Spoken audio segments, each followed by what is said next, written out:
Fala, meu povo! Bom dia, boa tarde, boa noite, boa madrugada para você que está aí do outro lado da telinha conferindo o nosso gabarito e o nosso comentário.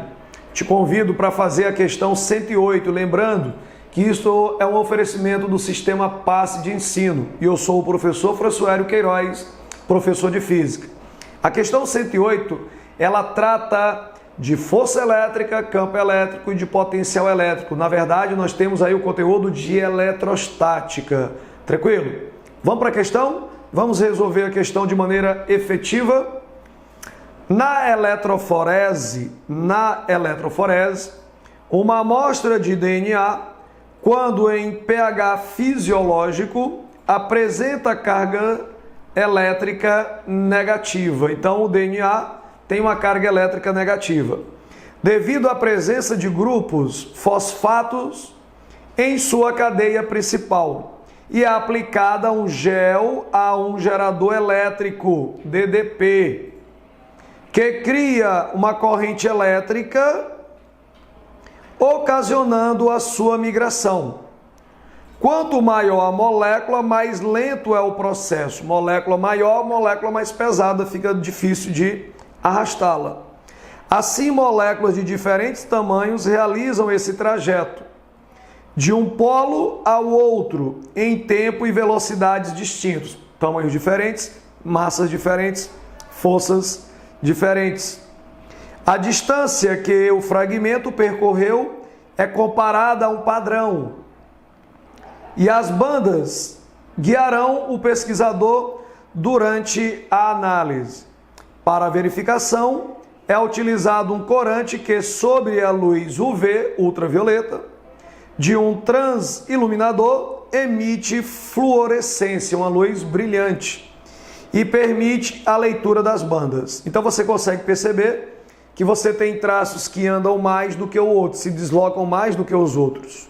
E percebam que de um lado você tem um polo positivo e do outro você tem um polo negativo, gerando uma diferença de potencial elétrico. Lembra que se eu tenho um potencial elétrico positivo de um lado e um potencial elétrico negativo do outro, será produzido entre esses dois polos um campo elétrico que terá origem na polaridade positiva e chegará à polaridade negativa. As linhas de campo elétrico, elas se deslocam da região de maior potencial para a região de menor potencial. As linhas de campo saem do positivo para o negativo. Percebam que se as placas forem planas e paralelas e estiverem igualmente espaçadas, este campo elétrico produzido entre as placas será um campo elétrico uniforme. E nós sabemos que quando o campo elétrico ele é uniforme, não me interessa a posição em que a carga é colocada. Se o campo elétrico ele é constante, significa dizer que a força elétrica produzida também será constante sobre o mesmo corpo. Não interessa se ele está mais próximo do polo positivo ou mais próximo do polo negativo. No campo constante, a força também se manterá constante, independente da proximidade de uma polaridade ou de outra. Isso acontece também dentro do campo gravitacional. A gravidade a baixas altitudes, ela se mantém constante, 10 metros por segundo ao quadrado. Então, tanto faz um corpo estar mais embaixo, em um prédio, como mais em cima, o valor da gravidade não muda e, portanto, o valor do peso também não muda. Então, a análise é esta. Seguindo, a técnica consiste na separação de moléculas de DNA em função da aplicação de uma tensão, de uma DDP, uma diferença de potencial, e de um campo elétrico uniforme. Olha aí, campo uniforme, força constante.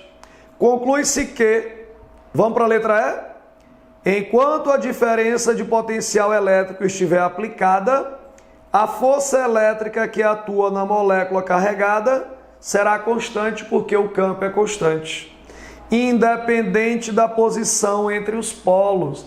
Em um campo constante, independente da posição, a força sempre será constante, tá ok? Aquele abraço e te espero na próxima resolução. Tchau, tchau!